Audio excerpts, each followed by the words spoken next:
حظك برج الأسد، شو مخبالك اليوم؟ عم نحكي عن توقعات 4 ديسمبر من سنة 2022. عزيزي مولود الأسد، اليوم عم بيكون عندك وقت ممتاز، عم بيساعدك هيدا الوقت لإنشاء بعض التغييرات ما بينك وبين بعض الأصحاب. اليوم القمر في برج الثور، فاليوم القمر اليوم عم بيدعم عندك بعض الأمور المالية، فيها شراكات، أمور مهنية.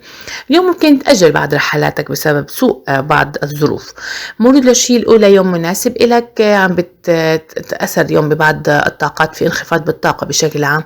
اليوم عم بتصير الأمور للأفضل، هيدا الوقت عم بيكون عندك وقت مناسب لمفاجأة شريكك العاطفي. مولود الشيء الأولى اليوم عندك فرصة مالية جيدة، عم بتفكر اليوم إنك تستثمر بعض الفرص المالية الهامة اللي ممكن تمنحك أجواء جميلة.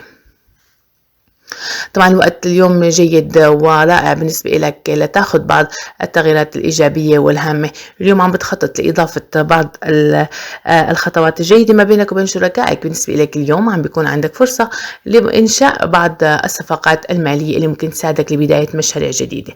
مولود الشيء الثالث يوم ممتاز على الجبهة المهنية، لكن في أحداث ممكن تحصل عندك وممكن تسبب لك توتر. عم تتناقش اليوم في مسألة تخص ممتلكات، تخص الأجداد. بشكل عام عم بتكون الطاقات عندك واضحة.